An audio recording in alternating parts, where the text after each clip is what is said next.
Welcome to CalAmp's second quarter 2022 financial results conference call. As a reminder, this call is being recorded. I would now like to introduce your host for today's conference call, Joel Achramowicz, Managing Director. Joel, you may begin. Good afternoon, and welcome to CalAmp's fiscal second quarter 2022 financial results conference call. I'm Joel Achramowicz, Managing Director of Shelton Group, CalAmp's investor relations firm. With us today are CalAmp's President and Chief Executive Officer, Jeff Gardner, and Chief Financial Officer, Kurt Binder. Before we begin, I'd like to remind you that this call may contain forward-looking statements. While these forward-looking statements reflect CalAmp's best current judgment, they're subject to risks and uncertainties that could cause actual results to differ materially from those implied by these forward-looking projections. These risk factors are discussed in our periodic SEC filings and in the earnings release issued today, which are available on our website. We undertake no obligation to revise or update any forward-looking statements to reflect future events or circumstances. Jeff will begin today's call with a review of the company's financial and operational highlights. Then Kurt will provide additional details about the financial results, followed by a question and answer session. With that, it's my great pleasure to turn the call over to CalAmp's President and CEO, Jeff Gardner. Jeff, please go ahead. Thank you, Joel. We finished the second quarter with strong growth in our software and subscription services revenue, increasing 24% over the prior year period and representing 52% of our total consolidated revenue. Contributing to this performance in the quarter was the completion of a major trailer retrofit program that we began last quarter, combined with the initial conversion of a few strategic customers to our CalAmp Telematics Cloud platform under recurring subscription contracts. As a result of the higher revenue contribution from the software and subscription services in the quarter, our gross margin improved to 42% of revenue. In our telematics products, business revenue continued to be impacted by the global component supply shortages, but we continue to work closely with our suppliers to source as much inventory as we can. Many companies are echoing across multiple industries. These supply chain headwinds are not subsiding and are likely to extend throughout this calendar year.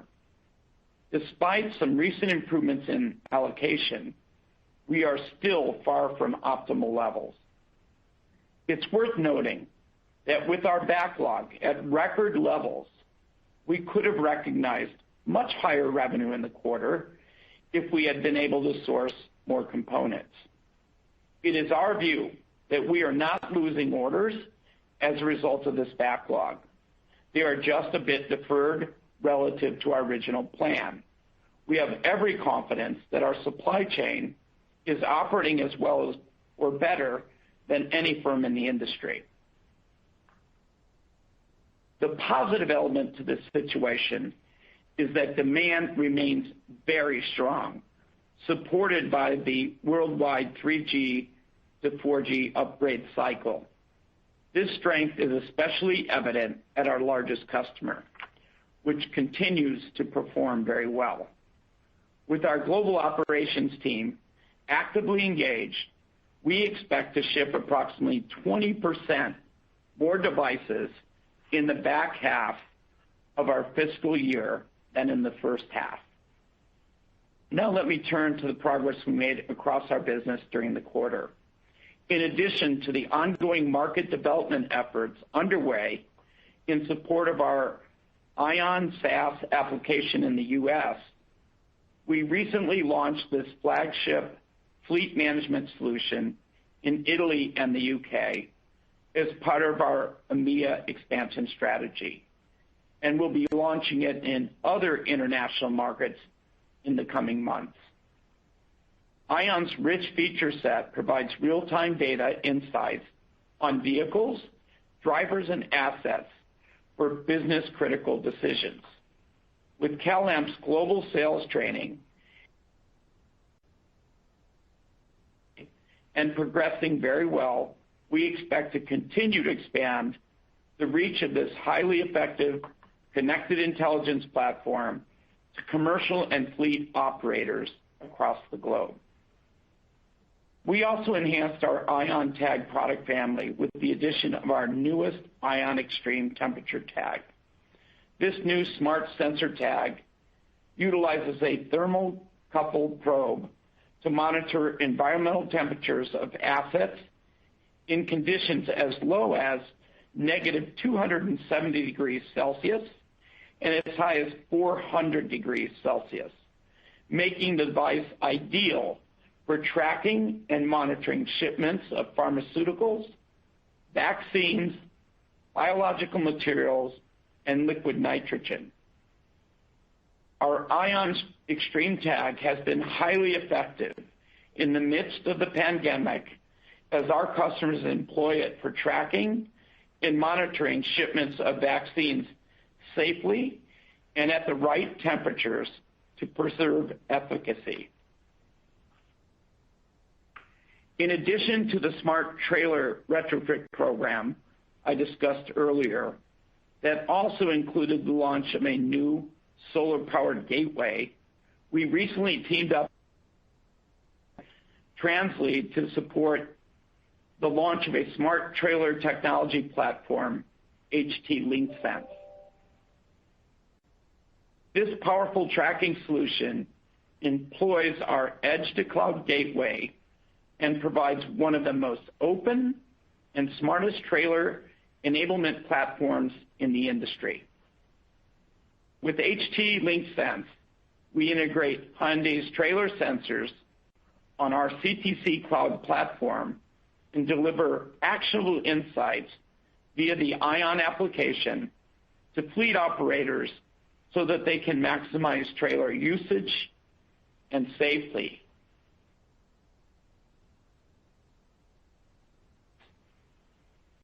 Hyundai Translead is the leading manufacturer of dry and refrigerated trailers in North America and produced more than 66,000 trailers in 2019. No other trailer manufacturer in the U.S. has shipped more trailers, and now each one they sell could be equipped with CalAmp's smart trailer technology as a recurring subscription contract. Also during the quarter, we continued to make progress transitioning several customers to our new device management solution built on our CTC platform that I discussed on last quarter's call. The sunset of our older Pulse device management system in the coming months will serve as a strong incentive for customers to make the move to this new SaaS platform. The enhanced functionality includes faster and more secure bulk updating of devices over the air compared to Pulse, and more enhanced account and device hierarchy management is really resonating with customers.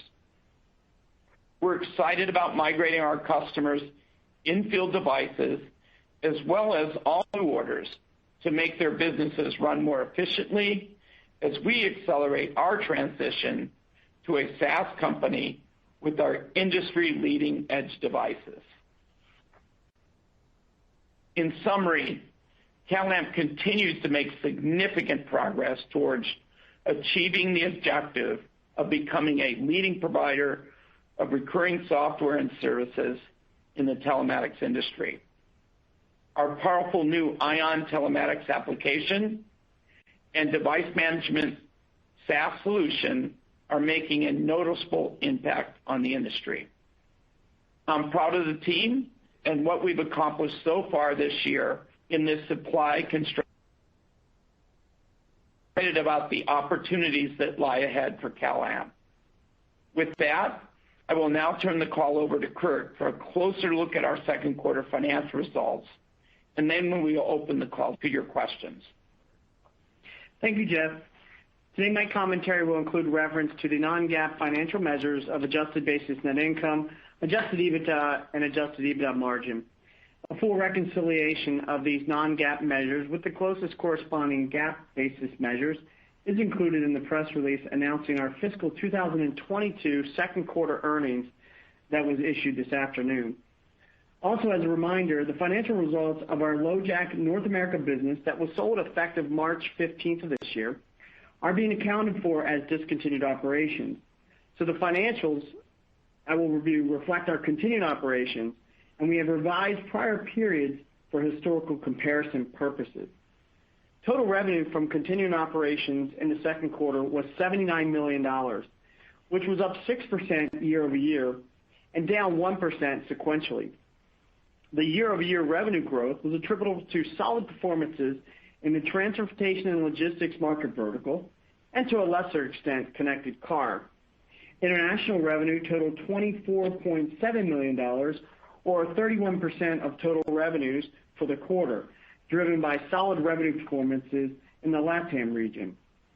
Software and subscription services revenue was up year-over-year 24% to $41.4 million, or 52% of consolidated revenue.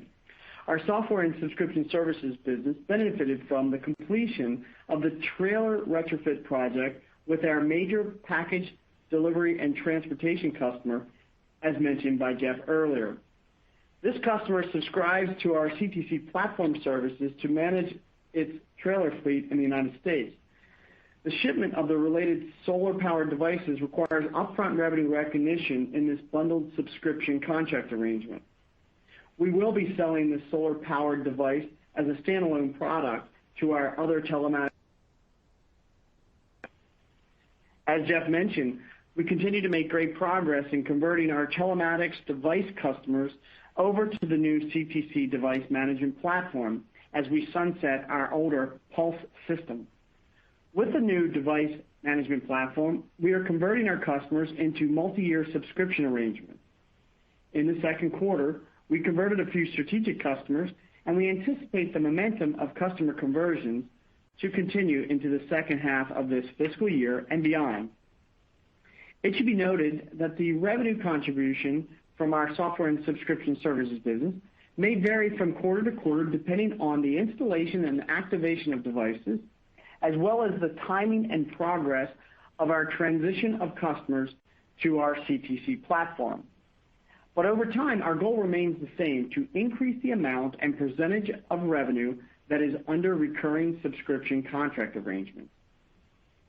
In terms of performance metrics for our software and subscription services business, annual recurring revenue for the trailing 12 months was $85.1 million, down slightly from $85.5 million in the second quarter of the prior year, and down from $87.6 million in the prior quarter.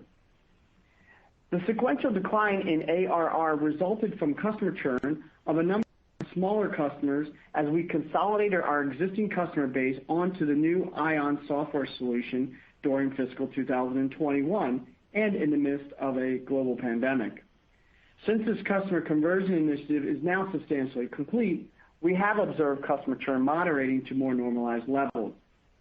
As a reminder, ARR represents revenue from recurring application subscription and services, which excludes revenue from the hardware devices in a bundled arrangement with the customer that is recorded at a point in time or upon installation. Remaining performance obligations in the second quarter were $136 million, and compared to $137 million in the prior year quarter.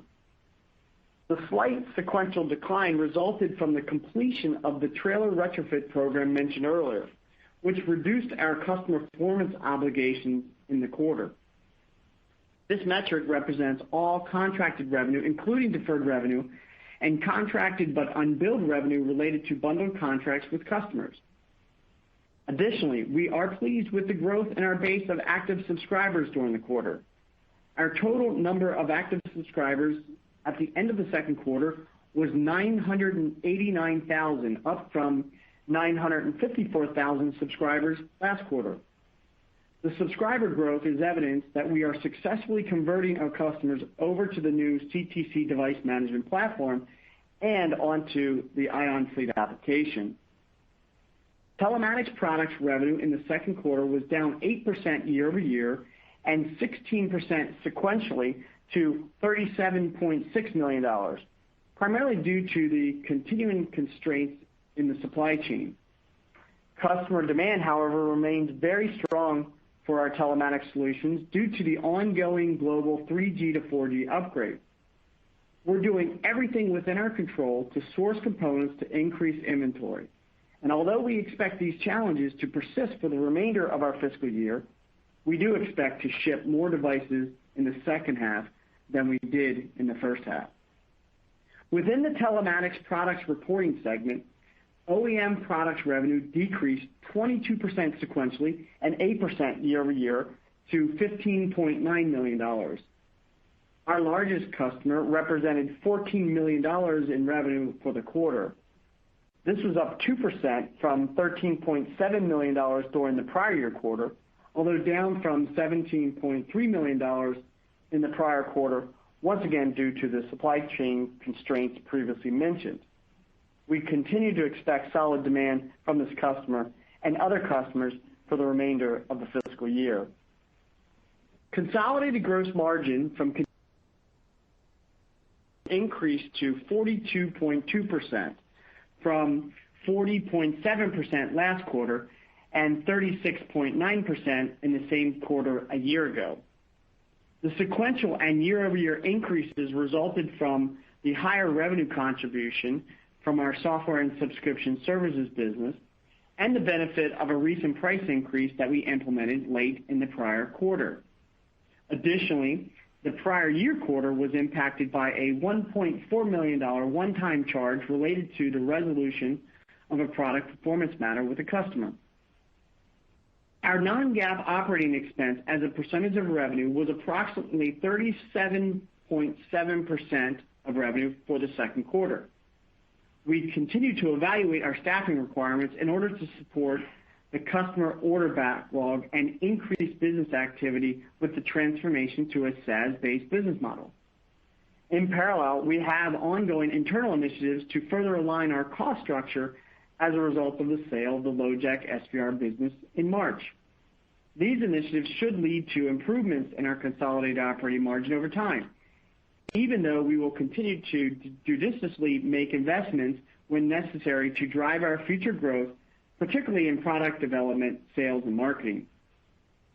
Adjusted EBITDA in the second quarter was $8.3 million with an adjusted EBITDA margin of 11%, compared to adjusted EBITDA of $5 million or 7% in the prior year quarter and $8.4 million and an adjusted EBITDA margin of 11% in the prior quarter.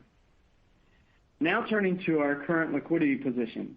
At the end of the second quarter, we had total cash and cash equivalents of approximately $101.1 million as compared to $96.2 million last quarter. Our aggregate outstanding debt is approximately $237 million, including $230 million of the 2% convertible senior notes due August 2025. Additionally, we have an unused $50 million revolver. We expect to maintain a strong financial position and balance sheet with significant cash for working capital going forward.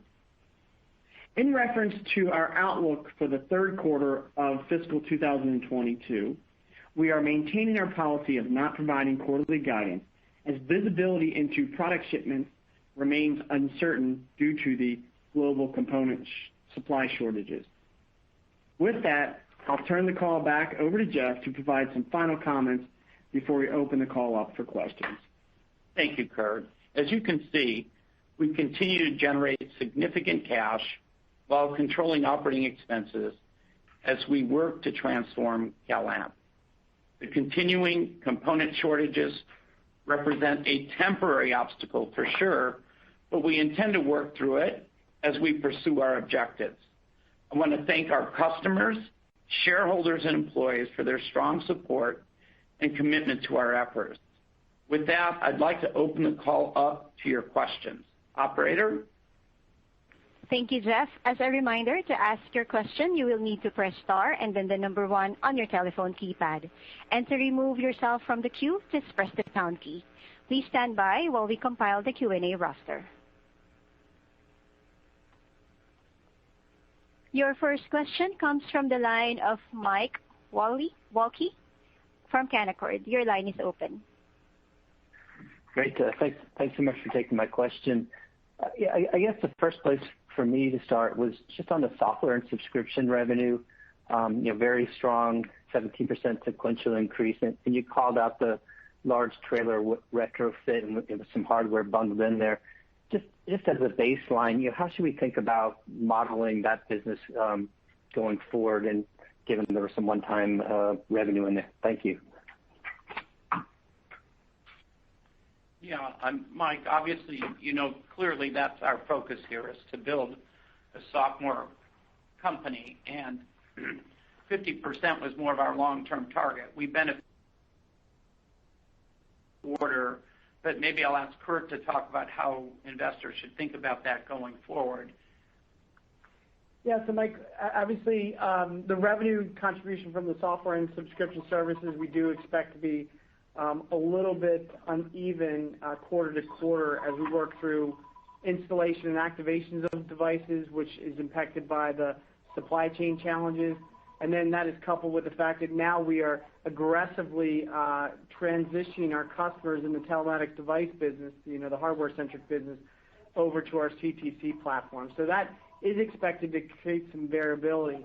But I think the best way to approach this is to really focus on two things. First off is, if you look at our ARR, our annual recurring revenue, we've disclosed, and we do expect that annual recurring revenue to stabilize and grow here in the near term. And then you couple that with a business which we have in terms of telematics devices that we expect to essentially convert over to the platform over the base of probably 2 to 3 quarters. So those are the two factors that I would look at in terms of forecasting, and over the next quarter, as we get greater visibility into some of the supply chain availability, we'll look to start giving guidance here shortly. Okay, fair enough. That's within the software and services, just a little more feedback. It's great to see already some large customers, converting to the CTC platform. How is that going? And then also just curious on Synovia with students back in school and a bus driver shortage, how that solution's faring in the market. Yeah, we've gone directly to our customers to meet with them about CTC DM and our plans to eventually decommission the Pulse product. When we talk about the advantages of CTC DM, our customers are getting very excited about it. So I think it did a couple of things. One, it allowed hadn't in a long time. Many of these meetings were face to face because we're in a better situation as it relates to the pandemic.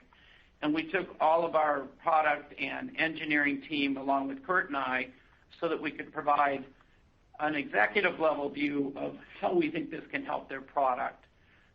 Eventually, what we're trying to do is help all of our customers grow software revenue. That's the game for everyone there. And I think they went extremely well. And the second part of the question, I lost track of. You asked about the Synovia business, in particular the government municipality space.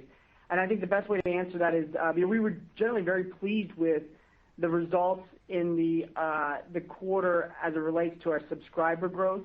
When you look at that subscriber growth, even though some of those headwinds you mentioned were present, we were able to grow our subscribers in the government municipality space utilizing the Synovia platform.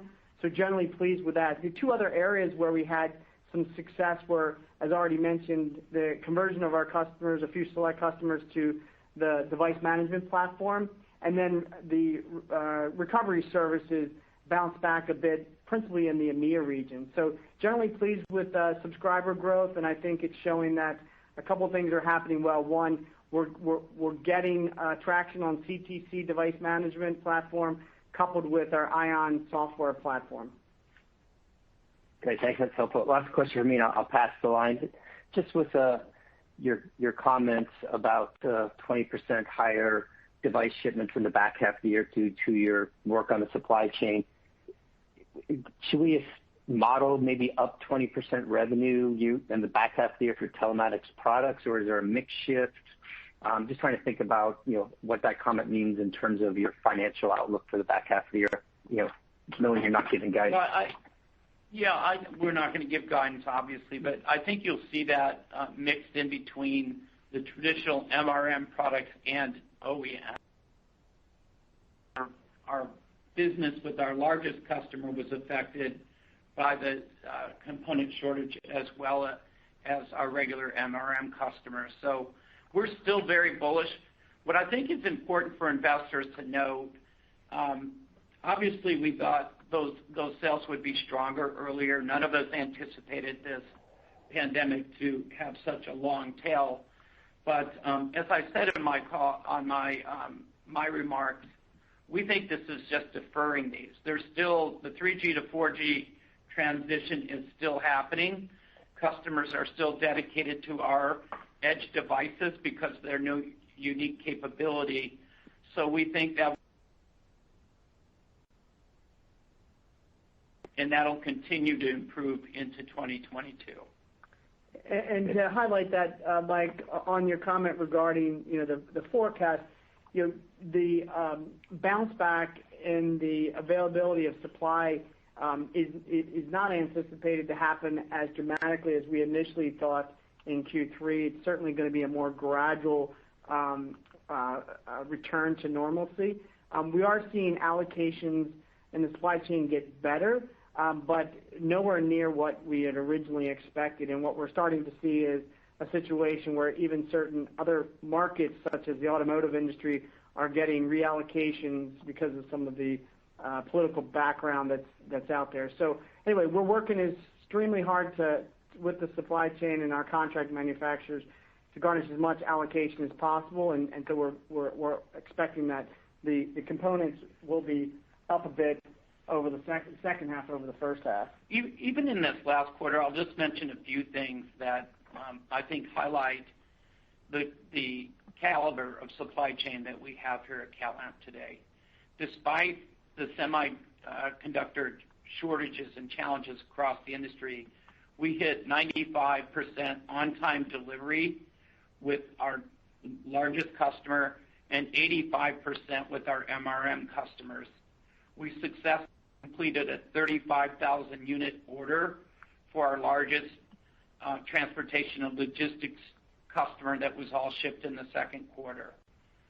Just as a few items. So despite the fact that, it's very challenging, our supply chain team is doing everything possible to meet the needs of our customers. Great. Thanks for taking my question, and best of luck in working through that supply chain. Thanks, Mike. Thank you. Your next question comes from the line of Scott Searle from Roth Capital. Your line is open. Hey, good afternoon. Thanks for taking my questions. Hey, real quickly, I'm not sure if I heard on the call. I know you were certainly quantify the upside impact of that in the quarter. And to follow up on Mike's comments, as it relates to the SaaS side of the equation, you had some one-time benefits this quarter. Could you quantify what that number was so we know how to calibrate going forward? Because it sounds like you're projecting ARR to grow, stabilize, and grow going forward. So that would be the base I expect that we'd be growing off of. So Scott, to answer your question, so we didn't quantify what we would actually have been able to deliver on the quarter. Obviously, our revenue was about $79 million for Q2. We do think that we probably had anywhere from, on the low end, 15% additional capacity to potentially as high as 25% additional capacity to ship to if the components were available to us. So the backlog continues to remain at all-time highs. We're extremely pleased. It's both for our MRM customers as well as our OEM customers. And so I think that this is what gives us confidence that the second half will be stronger than the first, and that it will continue out beyond fiscal 2022. As it relates to your question on annual recurring revenue, Our medium to long-term target is to be growing our software business at or around the 15 to 20. That too has been constrained by supply chain. Obviously, we have to install and activate devices. So if those devices aren't available, it's tough to ship and meet on those contracts. But we're very pleased with, as I mentioned before, the growth in our subscriber base, and we are working expeditiously to drive new logo generation. So all in all, I think that you can expect ARR to grow over the second half of this year and then into fiscal 2023. And Aaron Diamond, our Chief Revenue Officer, is 100% focused on growing ARR, and he knows exactly what that means in terms of managing ARPU, attrition, et cetera. And in addition, in the quarter, he made a lot of progress with respect to hiring SaaS salespeople. So we continue to focus on that as the long-term future of the company, and we're making investments in those areas. Gotcha. But Kurt, did you quantify, though, the one-time benefit of the smart trailer retrofit in terms of there were some one-time payments in there? So what we had communicated a couple quarters ago was that on that particular retrofit program was about 35,000 devices. Those devices are essentially replacing previous devices that were devices, but in fact this one is solar powered and comes with incremental computing power that allows them to transact more data flow through our platform. And so they were anxious to get a hold of those devices, in particular in advance of the blackout period. As you know, our major logistics and transport company is very particular about ensuring that they could be at 100% capacity during the holiday season, and so it was really important for them to get those devices in this quarter and ahead of that particular season. So we did prioritize that, and pleased to say that our supply chain team executed well to deliver. Great. And lastly, if I could, to follow up. Oh, sorry, go ahead. Well, I just wanted to also say this TTU 2900 is quite a unique device, and the team has an excellent opportunity to sell that not only to our existing customer today, but other transportation and logistics customers. So I think we'll see more benefit from that in the quarters to come. Great. And lastly, if I could, just to follow up on the 20% growth in the second half versus the first half on devices. Sounds like you said it's a combination of MRM as well as OEM. Just want to clarify that. Also, if that includes any, I'll call it internally consumed devices to really drive the recurring SaaS model.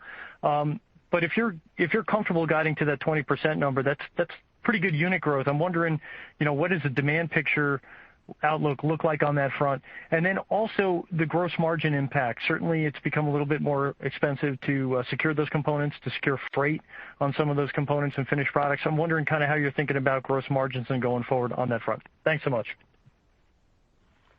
So Scott, let me just make sure we're clear on this. So we are not forecasting a 20% increase in revenue in the back half of this year. So we're not providing guidance. I just need to make sure we're pretty clear on that. We just believe that the allocations that we're getting from our contract manufacturers and component suppliers are greater than they were in the first half. So just something for you to take into consideration. So on your question regarding the gross margins, we were very pleased with the gross margin performance in the second quarter. In particular, what I think it showed is as we truly shift to that software and subscription business model, and in this case, reaching that 52% of our consolidated revenue, our gross margin will show market improvement, and we showed that. So that is our goal, is to continue to change the mix of our revenue base, move up to that 50+% of total consolidated revenue, and ultimately drive to a medium to long-term goal of gross margin at the 50% target. A couple things have been in play. Obviously, we talked to you in the previous quarters about some of the cost increases that were coming down through our contract manufacturers and component suppliers.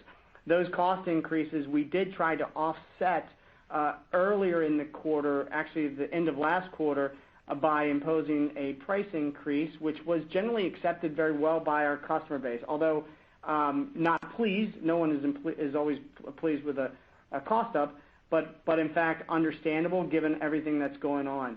I must just reiterate that though those price increases or cost increases across the supply chain haven't necessarily tapered off. We have seen indications that future price or cost increases could come, and we'll have to address those when they do come upon us. But again, our goal is really to focus on the software and subscription SaaS business model, driving the majority of our revenue to that particular category through converting our customers on Pulse to CTC DM, as well as driving new logos around our applications. And if we can do that, then I think you'll see nice, consistent gross margin expansion beyond where we are right now over the next several quarters. Currently, our margin for the second quarter was about just over 42%.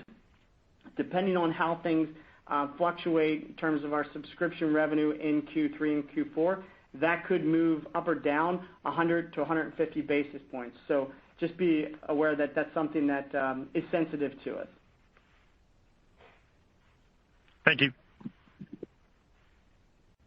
Your next question comes from the line of Mike Latimore from Northland Capital. Your line is open.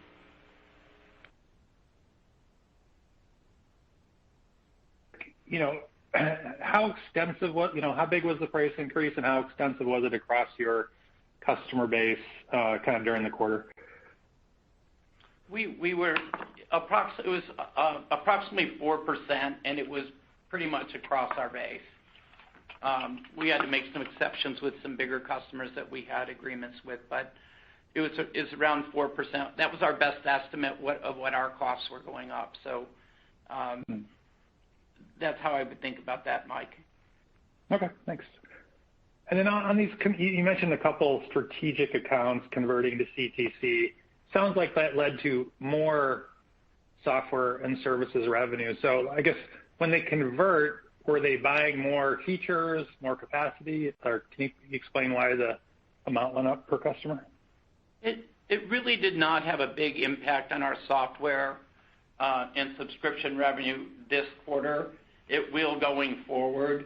I think the point we're trying to make is that we're having success in our discussions, and we were able to convert over a few key customers. Our software sales were more generated by our traditional software products in the quarter. But I mean, just think about this business in the future. If that's the way we go to market, with everything being on a subscription model, it's going to be a very positive development for the company. And I think it gave us a lot of confidence that we had major customers shift over to that model. Okay, got it. And then just a clarification on your discussion about the software and services business in the second half of the year. Did you say that you thought it would be, in terms of absolute dollar numbers, bigger than the first half? No, we didn't say that. What we said is that we do expect growth, but the revenue contribution from software and subscription services will fluctuate from quarter to quarter. So again, this quarter was impacted by our larger customer in the transportation and logistics space taking order to those solar-powered devices. We don't expect that particular type or magnitude of that type of transaction to recur in Q3. So again, there will be some variation in the revenue within our software and subscription services, but in general, it is expected to grow in the second half. And when you say grow in the second half, you mean year over year or sequentially, or? First half to second half. Okay, got it. All right, thanks. Sure. Thank you. Your next question comes from the line of Anthony Stoss from Craig-Hallum. Your line is open. Hey, Jeff. Hey, Kurt. You're talking about backlog at an all-time high. Can you maybe quantify how much it was up either year over year or on a sequential basis? Then I had a couple of follow-ups. So I would say that Year-over-year, it's up probably anywhere from 35 to 40%, but sequentially it's been fairly stable. Okay. And then just following up on Scott's question related to the size of the one-time impact in Q3, and maybe I'll come from a little bit different direction. Notwithstanding maybe you get a little bit more devices, should we think of November revenues kind of flat with August, or could it be down a little bit sequentially? Well, again, not providing specific guidance. We don't expect it to be down in aggregate. The consolidated revenue should be flat or slightly up, but the mix could change. Okay. Got it. That answers all my questions. Thank you. All right. Thank you. Thank you. And our next question comes from the line of Kyle McNealy from Jefferies. Your line is open. Hi, thanks very much for the question. Curious how much revenue you'd say got held up by the supply constraints. You mentioned that you'd be able to significantly ship more had you not had the supply constraints. Is there any way to quantify how much you would have been in a position to ship had you not had the constraints? Yeah, it would have been significant. Kurt gave you some idea when he said 10 to 15% more, but it would have been significant. Our demand was very, very strong, and much of that demand was in the quarter. So that should give you, we're not going to give a precise dollar amount, but when Kurt said 10 to 15%, I think that's the best way to think about it. Okay, great. Thanks. And one other question, is there a way for you to give us a sense for what inning of the 3G to 4G upgrade you think we're in right now? Maybe the mix of 3G to 4G device shipments in the quarter, and how long you might think it could take to upgrade most of the installed base? Well, our mix has been primarily 4G for quite some time now. So we've got areas like LATAM that are still using 2G products. It's a little bit different in Europe, but in North America, almost everything is 4G.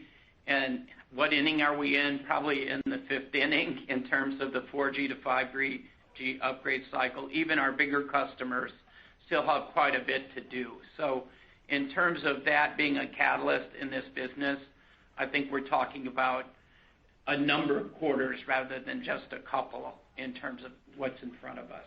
And remember, one of the largest carriers has a conversion date in February of 2022, and another large carrier has it much later in the year. So it all depends on when customers are going to move to 4G. Some are moving early, like one of our largest customers seem to be real aggressive. Our smaller customers continue to be a little bit less aggressive. So I think there's a lot in front of us in terms of that conversion. Okay, great. Thanks very much.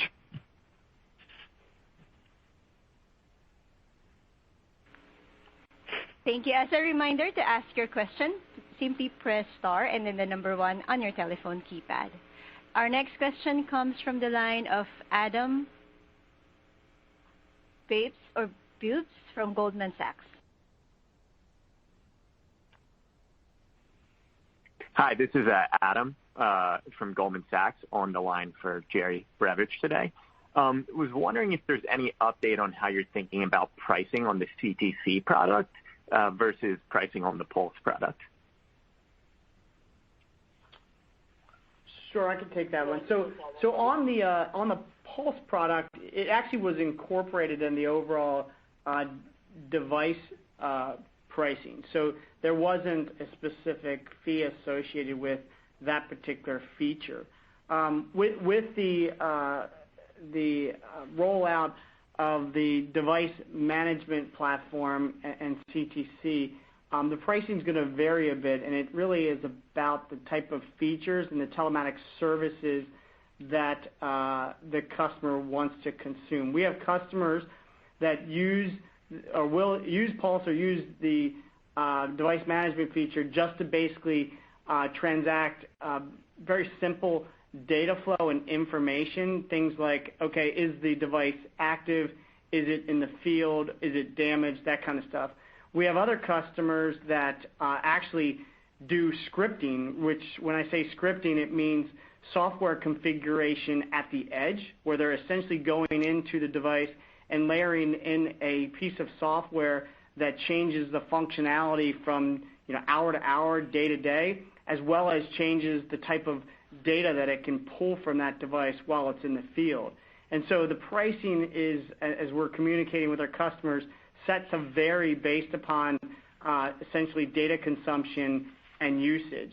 At this point in time, we're not in a position to give out or quantify the exact amounts of that in terms of ARPU because we're having those discussions with our customers currently. But I think over the next several quarters, as we convert a majority of our telematics device customers over to the new CTC DM platform, we'll be able to provide you with some quantification. And I think it's very important to note that these CTDCM is not Pulse, right? It's got a lot more features, security, faster update capability, a new UI UX, things that are very useful to our customers that allow them to run their businesses better. So they're not at all comparative products. Okay, that's helpful. And then my last question, you touched a bit on realigning your staff. Can you help us think about where labor count is today versus a year ago and where it needs to be to meet demand in a normalized environment? It hasn't changed greatly. It's just shifted. We are much more of a company that's focused on software. In order to do that, you had to hire a ton of software product people, a ton of software engineers, and a ton of software salespeople. And I think that's the biggest shift. Our actual numbers are pretty flat year over year. Yeah, we've been running at just under 1,000 employees worldwide, probably about 950 to 1,000. And as Jeff mentioned, it's split between the U.S. or North America geography and globally. And then within that number, we have been changing the overall mix such that it's heavily more focused on R&D as well as sales and marketing resources. Great. Thank you very much. Sure.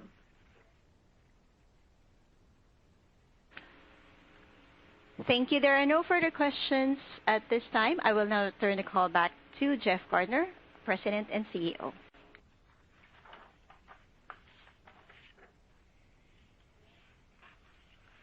Okay.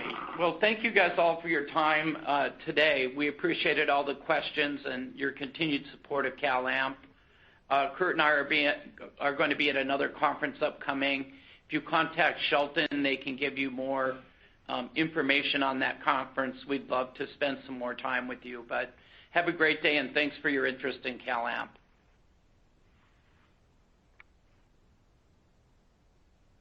This concludes today's conference call. Thank you for participating. You may now disconnect.